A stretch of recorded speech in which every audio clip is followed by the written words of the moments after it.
Asia महाद्वीप में लुप्तता की कगार पर खड़े भगवान शिव के साक्ष्य।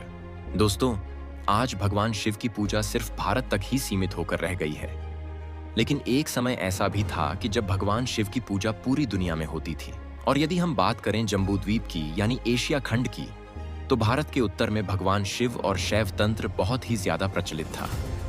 और आज भी Kashmir, Tibet, Mongolia, Siberia, Korea, Japan और चीन में भगवान शिव और शैव तंत्र की प्रैक्टिस की जाती है।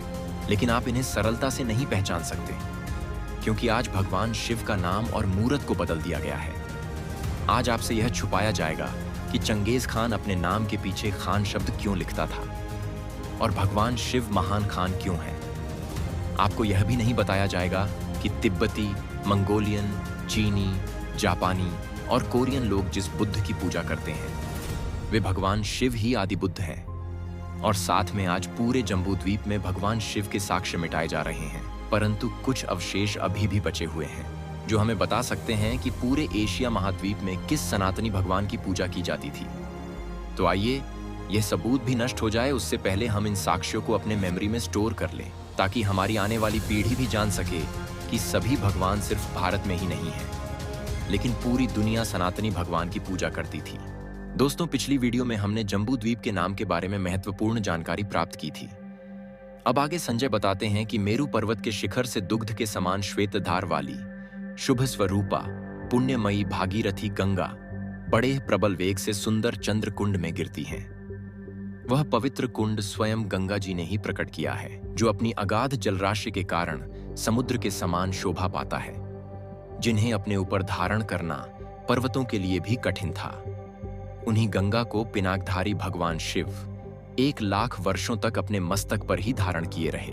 अब इस बात को यदि हम आज के संदर्भ में देखें, तो मेरू पर्वत यानी कि माउंट एवरेस्ट से एक ही नदी निकलती है और उसका नाम है दूध कोशी। और इसी नदी को संजय ने दुग्ध के समान श्वेत धार वाली कहा है।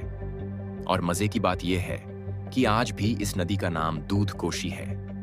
अब आगे संजय बताते हैं कि यह नदी ही भागीरथी गंगा है और वह चंद्रकुंड में गिरती है, और यह चंद्रकुंड समुद्र के समान विशाल है। तो यह बात एकदम सत्य साबित होती है कि यह दूध गंगा नदी जिस कुंड से निकलती है, उसका नाम आज दूध पोखरी है। और अंग्रेजों ने इसका नाम गोक्यो लेक्स रखा है। कहते हैं ना कि नाम बदलने से क्या होता है, तो नाम बदलने से यह होता है कि आप अपने इतिहास को और संस्कृति को भूल जाते हैं। और यह विशाल सरोवर 160 एकड़ में फैला हुआ है, और सफेद रंग के कारण इस कुंड का नाम 5000 वर्ष पहले चंद्रकुंड था और आज दूध पोखरी है, और नाम बदलने के बाद गोक्यो लेक है। अब आगे जाकर यह दूध कोशी नदी गंगा नदी की मुख्य धारा में सम्मिलित हो जाती है। अब आप सोच रहे होंगे कि गंगा नदी तो गंगोत्री से शुरू होती है, माउंट एवरेस्ट के चंद्रकुंड से नहीं। तो इसकी बात भी संजय ने बताई है। संजय आगे कहते हैं कि विशाल पर्वत हेमकुट ही कैलाश नाम से प्रसिद्ध है। कैलाश से उत्तर मैनाक पर्वत है, और उससे भी उत्तर दिव्य तथा महान मणिमय हिरण्य श्रृंग पर्वत हैं। इसी कैलाश पर्वत के पास विशाल, दिव्य, उज्ज्वल तथा कांचनमयी बालुका से सुशोभित रमणीय बिंदु सरोवर हैं, जहां राजा भगीरथ ने भागीरथी गंगा के दर्शन करने के लिए बहुत वर्षों तक निवास किया था। उसी स्थान पर सब और संपूर्ण जगत के लोग लोकस्त्रष्टा प्रचंड तेजस्वी सनातन भगवान भूतनाथ की उपासना करते हैं। नर, नारायण, ब्रह्मा, मनु और भगवान शिव वहां सदा स्थित रहते हैं। ब्रह्मलोक से उतरकर त्रिपथगामिनी दिव्य नदी गंगा पहले उस बिंदु सरोवर में ही प्रतिष्ठित हुई थीं। वहीं से उनकी 7 धाराएं विभक्त हुई हैं। उन धाराओं के नाम इस प्रकार हैं: वसवोकसारा, नलिनी, पावनी सरस्वती, जम्बूंदी, सीता, गंगा और सिंधु। तो इस बात को यदि आज हम आज के संदर्भ में देखें, तो कैलाश पर्वत के पास एक विशाल सरोवर है, और जिसे आज हम मानसरोवर कहते हैं, और यही मानसरोवर बिंदु सरोवर है, क्योंकि संजय के अनुसार सबसे पहले गंगा इसी सरोवर में गिरकर 7 नदियों में विभक्त हुई है। और आज भी इन 7 नदियों का उद्गम स्थान बिंदु सरोवर यानी मानसरोवर के आसपास ही है। आज यह मानसरोवर 2 भागों में विभक्त हो गया है, लेकिन आज से 5000 वर्ष पहले यह एक बहुत बड़ा सरोवर था। और इसी सरोवर में से पावनी यानी यमुना और सरस्वती की जोड़ी, सीता यानी कि सतलुज और सिंधु पश्चिम की तरफ बहने लगी। जम्बू नदी यानी कि ब्रह्मपुत्र, नलिनी यानी गग्गर और वसवोकसारा यानी गंडकी नदी पूर्व की तरफ बहने लगी और भागीरथी गंगा राजा भगीरथ के पीछे पीछे चलने लगती है। और आज भी इन सातों नदियों का उद्गम स्थान इस मानसरोवर के आसपास ही है। तो महाभारत एक ऐतिहासिक ग्रंथ है और ऊपर बताई गई बातें भीष्म पर्व में डॉक्यूमेंटेड है। अब आगे संजय बताते हैं कि सुमेरु पर्वत के उत्तर में एक दूसरा स्थान है जहां कर्णिकार वृक्षों का वन है, जहां शिलाओं के समूह संचित हैं। वहां दिव्य भूतों से घिरे हुए साक्षात भूत भावन भगवान पशुपति पैरों तक लटकने वाली कर्णिकार के फूलों की दिव्य माला धारण किए भगवती उमा के साथ विहार करते हैं। तो माउंट एवरेस्ट यानी मेरु पर्वत के उत्तर में कर्णिकार यानी रोडोडेंड्रन के फूलों का वन पाया जाता है और वहां हमें शिलाओं के समूह भी देखने को मिलते हैं। और उस जगह का नाम है मंगोलिया की ओरखोन घाटी और उसके आसपास का विस्तार। तो क्या सबूत है कि यह प्रदेश वही प्रदेश है जो संजय बता रहे हैं? तो संजय कहते हैं कि वहां पर 3 सूर्य उदित होते दिखाई देते हैं। वहां पर 3 सूर्य दिखाई दे रहे हैं। सूर्य तो एक है, 3 सूर्य कैसे उदित हो सकते हैं? लेकिन ऐसा असलियत में होता है। यह एक नेचर फिनोमिना है जो मंगोलिया में खुव्सगुल प्रोविंस, उल्गी प्रोविंस और ऑरखोन वैली के क्षेत्रों में ही दिखाई देता है। मंगोलिया में यही एकमात्र ऐसा प्रदेश है जहां पर 3 सूर्य दिखाई देने का नेचर फिनोमिना होता है। संजय इस नेचर फिनोमिना के बारे में बात कर रहे हैं। उन्होंने इस नेचर फिनोमिना को भगवान शिव के 3 नेत्रों के साथ तुलना की है। संजय कहते हैं कि इस घटना को कुछ सत्यवादी और तपस्वी लोग ही देख सकते हैं क्योंकि यह घटना कभी कभार ही होती है। वाह, कितने अद्भुत प्रमाण मिलते हैं हमें महाभारत में से। तो क्या आज के समय में हमें वहां शिव पूजा के साक्ष्य मिलते हैं? तो जी हां, आज भी हमें इस ऑरखन वैली में कछुए के स्कल्पचर देखने को मिलते हैं जिन पर शिवलिंग भी बने हुए देखे जा सकते हैं। और दिलचस्प बात यह है कि यह कछुए के स्कल्पचर पूजा स्थल के सामने रखे जाते थे और ऐसा ही हमें भारत में भी देखने को मिलता है। इसी ऑरखन वैली में आई हुई अर्डेने ज़ू मोनेस्टेरी के मुख्य मंदिर में आपको महाकाल की प्रतिमा भी देखने को मिलेगी और उसके बाहर आपको कछुए का स्कल्पचर मिलेगा। तो महाकाल कौन है, यह तो आप जानते ही होंगे। इस महाकाल के मंदिर के आसपास कई सारे बौद्ध मंदिर भी बनाए गए हैं। मंगोलिया में अनेकों जगह पर शिवलिंग जैसे पत्थर दिखने को मिलेंगे जिनकी लोग पूजा करते हैं। क्या आपको पता है मंगोलिया में किस धर्म का पालन किया जाता है?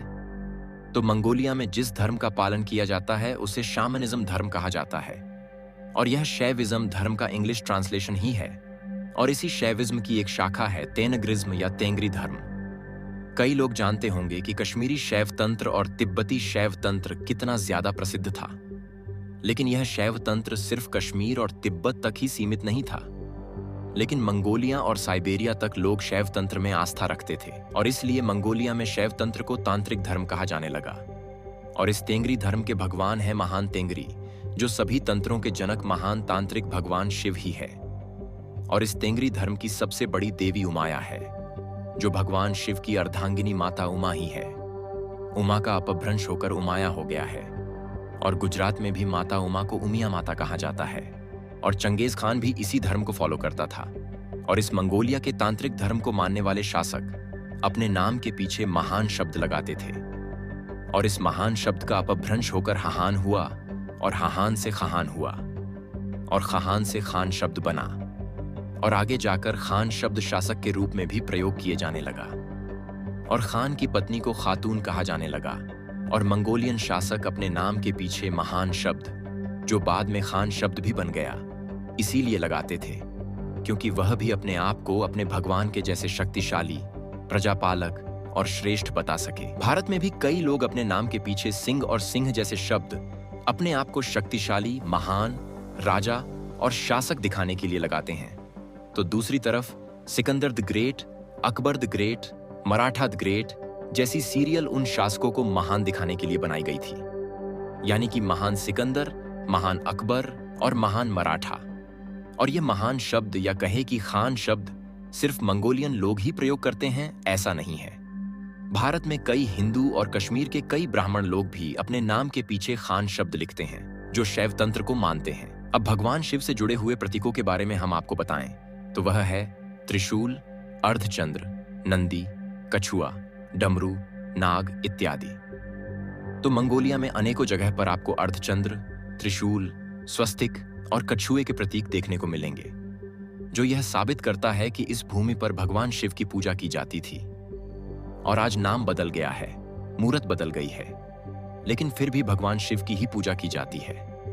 आज मंगोलिया में बहुत कम तांत्रिक बचे हैं जो तंत्र की प्रैक्टिस करते हैं। यह तांत्रिक जिस पोशाक को पहनते हैं उसमें लटकते हुए कपड़े के सर्प होते हैं, और वो जो डफली जैसे वाद्य को बजाते हैं उसके पीछे त्रिशूल अवश्य ही बना हुआ देखा जा सकता है।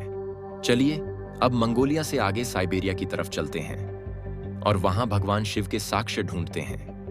तो साइबेरिया में भी क्रिश्चियन धर्म के लोगों के साथ शैमनिक धर्म के लोग भी रहते हैं, जिन्हें आप शैव धर्मी लोग भी कह सकते हैं। साइबेरिया में अनेक जगहों पर आपको बहुत पवित्र ऐसे पत्थर देखने को मिलेंगे। साइबेरिया के शैमनिक लोग इनकी पूजा करते हैं, इनकी प्रदक्षिणा भी करते हैं और मन्नतें भी मांगते हैं। तो क्या यह सिलेंडर नुमा पत्थर भी शिवलिंग ही है?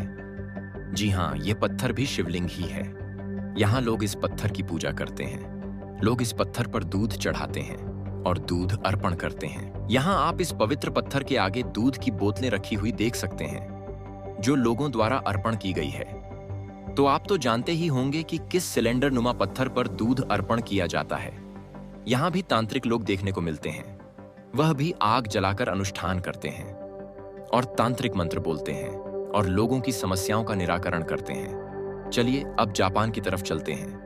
तो जापान में 80% लोग शिंटोइज्म धर्म का पालन करते हैं, किंतु शिंटोइज्म भी शैविज्म का ही अपभ्रंश है। और यह शिंटोइज्म भी सनातन धर्म ही है, क्योंकि यह लोग जिस भगवान और देवताओं की पूजा करते हैं वे सभी सनातन धर्म में भी देखने को मिलेंगे।